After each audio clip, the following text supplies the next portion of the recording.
I'm going to show you a picture of someone, and if you know who this person is, don't let on as to who they are, okay? So you want to throw that picture up on the screen. Soak in his image. Allow yourselves to be captivated by those dreadlocks, or repulsed, depending on if you think white guys can pull off dreadlocks or not. Ponder what you think he does for a living. Does he write children's books? Is he into heating and cooling? Is he a lobbyist for big oil? Or maybe he's a trust fund baby. Think about what his romantic interests are. Is he a blonde guy, or is he into brunettes? Does he like them to be bubbly or more withdrawn and subdued? Because I'm going to show you some of the people that this guy has dated, and it is going to blow your mind. So please don't make too much of a mess in front of your neighbors about that. This man has dated some pretty famous, pretty people. And I'm going to show you pictures of not all of them, but the majority of the ones, well, at least the ones we know about. He dated Mary Louise Parker. You might recognize her from different TV shows and movies. Winona Ryder and him had a relationship. He also dated Christina Applegate, Emily Rossum, Nicole Kidman. Are you kidmaning me? Did that work? That's a Brian original. Okay. He wrote a song about this next person, Monica Potter. And here's the crazy thing. He wrote this song about her because he had a thing for her after he saw her in a couple of movies. And the day that they recorded the song, they actually met. They were at an awards thing or something. And he invited her to the studio and he gave her a cut of one of the cuts that they did, a copy to take home. And later, he reached out to her because she wanted to know how the song went, and he said it was awful, and they're not going to use it, and she gave him the copy that she received, and that's what's on that album. That's crazy. But what kind of swag is a guy who's like, I'm going to write a song about this girl that I dig, and then he gets to date her? That's crazy.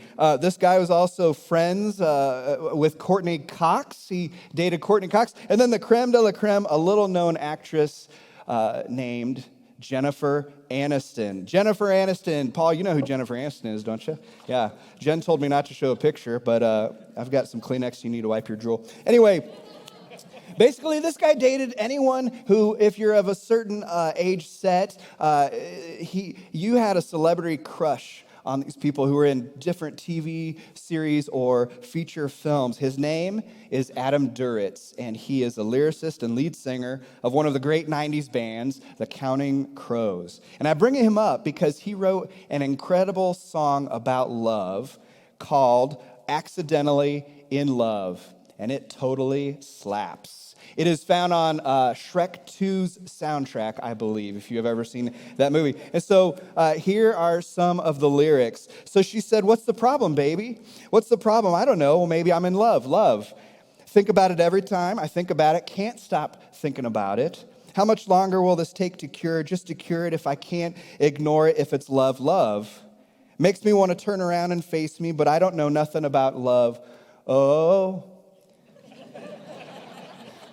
Come on, turn a little faster. It's so hard not to sing. Come on, the world will follow after. Come on, everybody's after love. Everybody's after love. That is a great line because I think it's true. I think we're wired to love, to want love, to give love. We are in week 1 of our new series called Staying in Love, and we're going to be looking at answering questions like, what's marriage all really about? What in all relationships makes them strong, whether you're married or you're single, you're divorced, or you never plan on being married? This series is going to be for everybody, no matter what category you find yourselves in. But so many relationships and marriages fail because we're not prepared or equipped or skilled in making them work. When we enter into our relationships, we often set ourselves up with unrealistic expectations that end up hurting us and our relationship in the long run. Did you know that marriage statistics really haven't changed much over the past handful of years? I found some interesting stats. Do you know what the state is that has the highest marriage rate? Nevada. Nevada also has the highest rate of Elvis impersonators. And I think they're correlated because you can get married by an Elvis priest. An Elvish priest? No. Do you know what state has the highest divorce rate? Also Nevada. Not necessarily has a lot of the great components if you want to have a trust-filled marriage. No shade at Nevadans. So some sociologists say that 1 in 4 married couples are extremely happy, which means that 3 out of 4 married couples are moderately happy to extremely unhappy. Now, I don't know what they use to measure what does extremely happy mean. I mean, I'm happily married. Am I extremely happy? I think so. I just don't know how it's measured. So it begs the question, is it possible for 2 people to fall in love and stay happy together forever?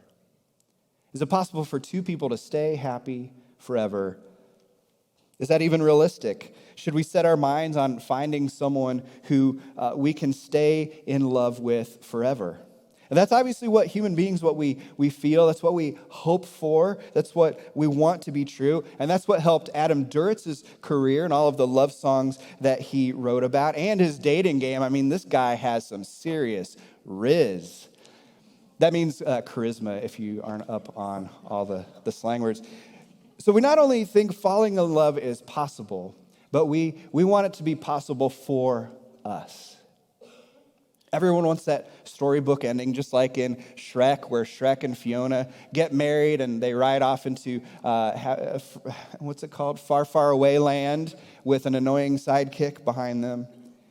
On my last date with Rachel, what I want is for us to be walking down the hallway, holding hands as we try to balance on our walkers on our way to our 4:30 supper time. I want people next to snap when they see this hot old couple walking down, just entering into their 100s. That's what I hope for. So maybe we all answer the question, can 2 people fall in love and stay in love forever the same way? At some level, we think, yeah, it's possible, but I don't know if it's probable. I think it's possible, and even possible for me, but will it happen? I hope so, but I don't know. I think that's how we answer that question.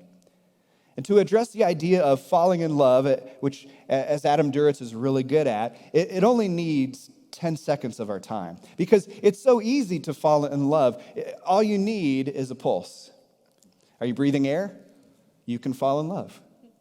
It's easy to fall in love, and it's never been easier to fall in love. On our social media apps, Facebook, Twitter, Instagram, you can direct message someone and not have to do this asking out face-to-face, which can kind of be nerve-wracking. There are other apps for just for dating. There's Tinder and Bumble. There's Christian Mingle.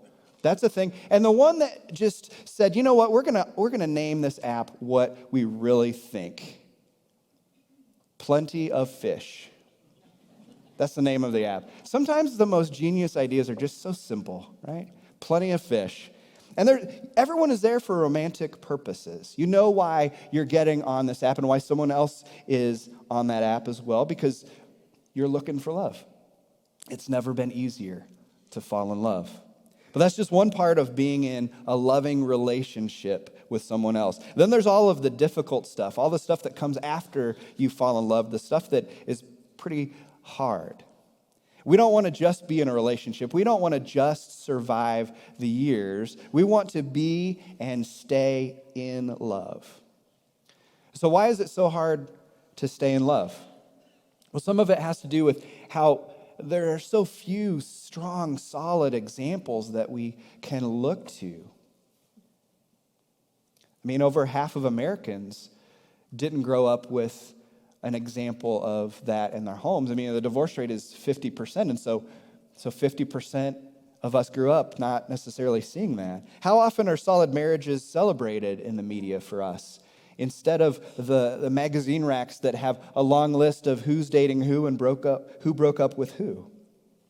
So a bunch of smart people got together, and they came up with a list of what makes someone grow up to be a truly healthy person, mentally, relationally, emotionally, all of that stuff. And here's their list of what it takes to be ready to be in a long-term relationship, a healthy one. Large doses of respect and encouragement, comfort, security, support, acceptance, and approval, attention, appreciation, and affection. Did you receive that in your family as you're growing up? So if that's what it takes over a long period of time to equip us to be in a long-term, healthy relationship, and we enter into a long-term relationship, what are the odds of us being able to maintain that forever after type of relationship? And that's not to mention that that's just one half of it. What about the other person? What if they didn't grow up receiving that respect, encouragement, comfort, security, all of that stuff? Because the fact is that we all need and we crave respect, encouragement, comfort, security, support, acceptance, approval, appreciation, attention, and affection. And if we're not equipped with those things, with those traits, and applying them towards someone that we fall in love with, it's no wonder we don't think they're quite as cute as when the relationship started. Have you ever noticed that our culture has a really low pain threshold for a relationship and if it's going to work or not? And more, it's so easy for us to say, see ya, instead of work through your problems together. Now, I do have a caveat, because I don't want to be up here. I'm not trying to browbeat anyone who had to make a change in their life, because it's true. It's a fact. It happens. And there are so many layers to this as well. And we just don't have time to get into those issues like adultery and abandonment and abuse, or being married to someone who puts the toilet paper roll on so that the paper comes underneath instead of over the top. Like, what are you, a savage? It's more natural to go over the top. Anyway, sorry. Sorry if I'm causing problems right now with you in your relationship. I think there are cultural forces that are at work against us having a forever after kind of healthy relationship, against us staying in love. Because the message of our culture is that if you're not happy, well, hey, just move on. Move from a relationship to relationship to relationship, just until you find your soulmate. But what that does is it ends up devaluing other people, because they're just a means to an end for you to find your soulmate. And it devalues us as well, because we who are made in the image of God are just abusing and not treating other people as a way to experience love. It's we're using them. It's easy to fall in love. It's hard to stay in love. So here's the good news. No spoiler here, right? It's from Jesus. Did you see this coming? Yes. Jesus speaks to how we can love better. He has a lot to say about it. He gives us a foundation about it. And that foundation addresses how to stay in love to make relationships last. It's the foundation for love, the kind that is I can't wait to get home. I hear the garage door opening. She's about to come in kind of love. And I know what some of you might think, what you're about to hear is something that might cause you to be like, Brian, it can't be that simple. But it is. It is. Sometimes simple things are still hard and difficult to enact. And yet they're simple. If you truly apply this Jesus teaching to your relationships, you'll see it transformed over time. Not immediately, but over time. Love always wins. So here it is from John chapter 13. A new command I give you, love one another. That's it. Love one another. Jesus cuts through all of the noise. He takes 10 commandments, puts them to the side, all 600 plus laws and commands that just add to everything. He says, hey, it boils down to this: love one another. I'm going to give you a new command, a new way to do life. Now, in the original Greek in this passage, the word new can mean that something that was hidden and then rediscovered. It can mean remarkable. But I still wonder if the disciples, as they're sitting on the edge of their seats, because Jesus says, hey, I'm going to give you a new command. I would think they're like, oh, something we've not heard. What's this going to be? Like, oh my gosh, this is groundbreaking. This is history. And Jesus says, love one another. And I kind of wonder, mostly because I'm projecting, if the disciples would be like, really, that's all you got? I mean, not to be a know-it-all, Jesus, but I've heard that before. They were supposed to love. Yeah, it's not. But it is new. Jesus is not using the word love here as a noun. He's making it a verb. It's not like love is a destination that we fall in or out of. Jesus is making this a verb. Have you ever wondered what it would be like to have Jesus as your relationship counselor? And would we want that? I mean, he's a good listener. We all know that. We like to talk about ourselves. It's like it's a match made in heaven. But here's how it absolutely would go if Jesus was a marriage counselor. The person would come in and sit down, and Jesus would say, okay, what do you want to talk about? And you'd bring out complaint number 1, and it'd lead to complaint number 3, and then complaint number 347. And then Jesus might say, well, are you loving him? Are you loving her? Well, I don't feel the love like I used to. And he says, oh, no. You're confusing love for a noun when you need to make it a verb. You have to live out the love before that feeling will start to come back. It takes work. And that's an important distinction, because when we base our relationships on the feelings of love, when that starts to fade, we might not know what to do anymore. Jesus tells us that if we want love to grow, if we want to maintain it, then we need to stop treating love like a noun and start treating it like a verb. Now remember, we're at the very beginning of this series, and we're going to get into what does it actually look like when you live it out. But here's the bottom line. The foundation for staying in love is to make love a verb. The foundation for staying in love is to make love a verb. That's Jesus' new command, to make love a verb. And he doesn't just stop there. He continues, a new command I give you, love one another. As I have loved you, so you must love one another.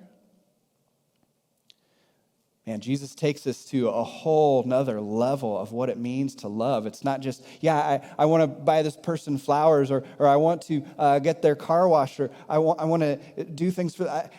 But over time, those feelings of excitement,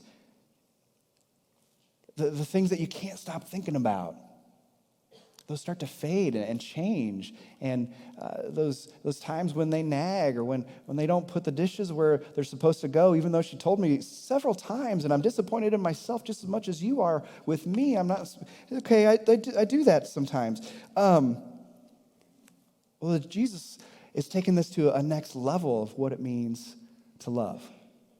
So how did Jesus love us? How does Jesus love us? Well, Jesus is patient with us to a fault, maybe. Jesus is incredibly patient with us. Jesus is forgiving. Every day is a new day. Every day we can ask for that forgiveness and be granted it, to receive it. Jesus served people. He showed us how to serve others.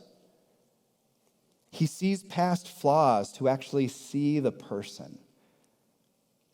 And ultimately, how Jesus loves is he's sacrificed. Jesus' love is sacrificial. That's how Jesus loves us. One of the great things about Jesus is about how often God allows us a reset. Whether you're single or married, you can always do a reset with how you treat people in your life. Every single day, you have the opportunity to say, you know what, I've made mistakes in my past, and it might be tough to own up to those, but today's a new day, and today I'm gonna change some of those patterns that I know aren't the healthiest. Great marriages grow when both partners are asking themselves questions like, how can I serve my spouse better? There's a super funny video that I saw a couple of months ago, and I don't know if it was on Instagram or TikTok or Facebook or what, but I put in way too much time trying to find it, and so I've just got to recreate it for you. I hope that's okay with you. But it's this short skit. It's by this guy who he plays both himself and his wife, and he's very beardy, so there's some comedic element there. But he comes into the living room and he goes to sit down on the couch, and he kind of is waiting, and he looks at his wife, and she's knitting on the couch. I think this is knitting, and she gives him a smile, like, oh, and a little wave, and he gets a little bit lower to the couch, and she looks over, and she's like, what's he doing? That's so silly, whatever. And she keeps knitting, and then he takes a little bit lower of an approach to the couch, and she kind of gives him a look, like, well, what are you doing over there? And then finally, when he sits down, as soon as his butt touches the couch, hey, can you get me something? It's just immediately, and he's like, oh, this is my life. In the Swanson household, the kids go to bed, and we have time where we can breathe, we can talk about whatever, we can watch stuff or read, or it's our time. And there would be so many times where I'd sit down and I'd be asked to go get something for her, and I know her legs work. Sometimes she's in the kitchen and comes down and sits down and be like, I just forgot, blah, blah, blah. Can you go get that? I'm like, you were right there. It's just. And I would be annoyed. I'm being honest with you, I would get annoyed. But a little while ago, I just decided to make to make a change mentally, to say to myself, you know what, I'm going to serve, and it's such an easy thing to do. And I decided to make that change. Now, I am much better about walking in and saying, hey, can I get you anything before I sit down? But it's a way to serve my wife. Great marriages grow when both partners are asking themselves questions like, how can I improve my communication? And that's such a great tool for how Jesus teaches us to love as well. Communicate. Brené Brown is famous for saying, clear is kind. And it's true. It's true. You have to communicate what your needs are, what your expectations might be, or just to talk over some of those issues that before they get bigger and bigger. I sent Rachel a meme the other day that said, nobody has ever been more surprised than a husband hearing about his wife's plans for the second time. Communication. I was talking with Ellie Leonard, our kids ministry director, about marriages, especially with crazy schedules and getting kids to here and there and all this stuff. And she said, the key to having a good marriage is communicate. It's true. It's true. We need to take our cue from Jesus about how to love, not societal norms or catchy love songs on our playlists. Now, down the road, a New Testament writer named Paul comes along, and he takes this idea and he puts it into a different way. Except Paul uses a word that has been turned into something kind of a dirty word in our culture. He uses a word that I think people have twisted and misapplied in deeply harmful ways. Paul says it this way in a letter to a group of Christ followers in the major city of Ephesus. So from Ephesians chapter 5, verse 21, he says this: Submit to one another out of reverence for Christ. Now, this word submit, I know, some of you are really scared. Where is it going to go with this? Just hold on. Submit, it's like love one another, except there's a little sting to it. And there's more work involved, but in a good way.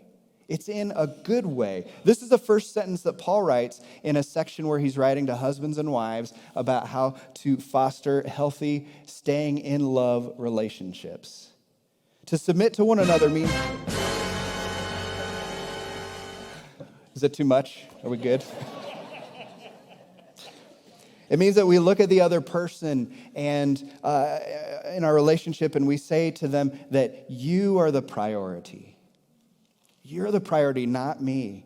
And a partnership where both spouses are mutually submitting is not about one partner dominating the other person. It's about partnership. It's about saying, you are the priority. And then the other spouse says, no, you're the priority. It's not about bullying or pants wearing. It's about serving and looking after the other person ahead of yourself. We see that it's a powerful dynamic to watch.